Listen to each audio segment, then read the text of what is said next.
Welcome to Traditional Tips. For more tips, please visit traditionaltips.com. நமது வீட்டில் இருக்கும் பூஜை அறையில் செய்ய வேண்டியவையும் செய்யக்கூடாதவையும். தினசரி காலையும் மாலையும் தூய மனதுடன் சில நிமிடங்களாவது கடவுள் பெயரை உச்சரித்தல் வேண்டும். தினசரி காலை எழுந்தவுடன் பார்க்க வேண்டியவை: கோவில், கோபுரம், சிவலிங்கம், தெய்வ படங்கள், நல்ல புஷ்பங்கள், மேகம் சூழ்ந்த மலைகள், தீபம், கண்ணாடி, சந்தனம், மிருதங்கம், கன்றுடன் பசு, உள்ளங்கை, மனைவி, குழந்தைகள், 2 பிராமணர்கள் மற்றும் உப்பு. வீடுகளில் பூஜை அறை என்று தனியாக வைத்து கொண்டிருந்தால் அங்கு தேவையில்லாத உடைந்த பொருட்களை சேர்த்து வைக்காதீர்கள். இது ஈரை சக்தியை குறைக்கும். சிவன், பார்வதி, விநாயகர், முருகர் உள்ள படம் ஒன்றை கிழக்கு பார்த்து மாட்டி வைத்தால் அது வீட்டில் உள்ள வாஸ்து குறைபாடுகளை சிறிது சிறிதாக நீக்கும்.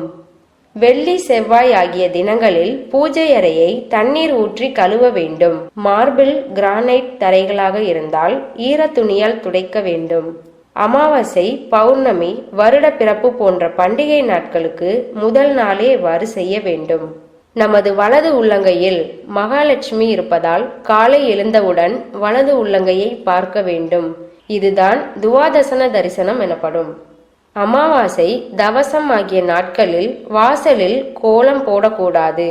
அமாவாசை, பௌர்ணமி, மாதப்பிறப்பு, ஜன்ம நட்சத்திரம் ஆகிய தினங்களில் எண்ணெய் தேய்த்து குளிக்கக்கூடாது. பொதுவாக பெண்கள் நெற்றிக்கு திலகமிடாமல், அதாவது குங்குமமிடாமல் பூஜை செய்யக்கூடாது. பெண்கள் பூசணிக்காய் உடைத்தல் கூடாது. கன்னி பெண்கள் 2 கைகளால் தலையை சொரிதல் வீட்டிற்கு ஆகாது. கர்ப்பிணிகள் பிரசவ காலங்களில் தேங்காய் உடைத்தல் கூடாது. மற்றவர்கள் தேங்காய் உடைக்கும் இடத்தில் நிற்கவும் கூடாது. சாமி படங்களுக்கு வாசனை இல்லாத பூக்களை சூடக்கூடாது. வீட்டின் நிலைகளில், அதாவது வாசற்கால்களில் குங்குமம், மஞ்சள் வைக்க வேண்டும். இதனால் தீய சக்திகளும் விஷப்பூச்சிகளும் வீட்டிற்குள் வராது. வீட்டு பூஜையில் கற்பூர தீபம் தானே குளிர்ந்து விடுவதுதான் நல்லது. அதை நாம் அணைக்கக்கூடாது. அதிகாலை 4:30 மணி முதல் 6 மணிக்குள் பிரம்ம முகூர்த்தம் என்று சொல்வார்கள். 4:30 மணி முதல் 6 மணிக்குள் தீபம் ஏற்றுவதாலும் மாலை 5:30 மணி முதல் 6 மணிக்குள் தீபம் ஏற்றுவதாலும் நிறைவான வளமும் பலன்களும் நிச்சயம் கிடைக்கும். எக்காரணம் கொண்டும் எவர் சில்வர் விளக்குகளை பூஜை அறையில் விளக்கேற்ற பயன்படுத்தக்கூடாது. பித்தளையில் காமாட்சி விளக்குகளை மட்டுமே பயன்படுத்த வேண்டும்.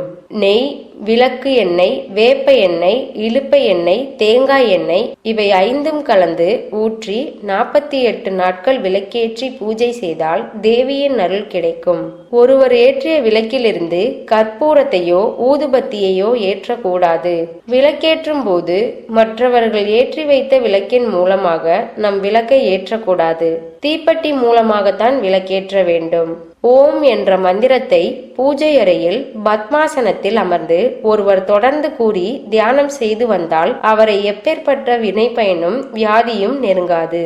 வீட்டில் பூஜை அறையில் தெய்வ படங்களுடன் மறைந்த மூதாதையர் படத்தை சேர்க்காமல் தனியாக வைத்து வணங்கினால் சிறந்த பலன் கிடைக்கும். சனி பகவானுக்கு வீட்டில் எல்விளக்கு ஏற்றக்கூடாது. ருத்ரம், சமகம், கந்த சஷ்டி கவசம், சிவபுராணம், திருநீற்றுப்பதிகம் போன்றவற்றை வீட்டில் காலையில் தினமும் கேட்பது நல்லது. நாம் வீட்டில் கடவுளை வணங்கும் போது நின்றவாறே தொழுதல் குற்றமாகும். அமர்ந்தபடிதான் தொழுதல் வேண்டும். யாராவது தூங்கி கொண்டிருக்கும் போது காலை மாலை வேளைகளில் விளக்கேற்ற கூடாது. தூங்குபவர்கள் எழுந்த பிறகுதான் விளக்கேற்ற வேண்டும். தூங்குபவர்களின் தலைக்கு நேராக தேங்காய் உடைக்க கூடாது. பூஜையின் போது விபூதியை நீரில் குழைத்து பூசக்கூடாது.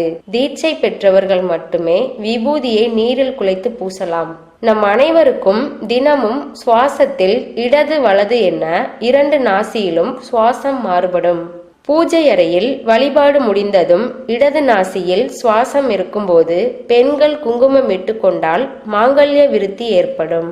பூஜை அறையில் தெய்வ படங்களை வடக்கு பார்த்து வைத்தால் சாபம் உண்டாகும். எனவே கிழக்கு பார்த்துதான் வைக்க வேண்டும். எனவே இனிமேல் நம்முடைய அடுத்த சந்ததிகளுக்கும் பூஜை அறையின் சிறப்பை சொல்லிக் கொடுத்து பயனடைவோம்.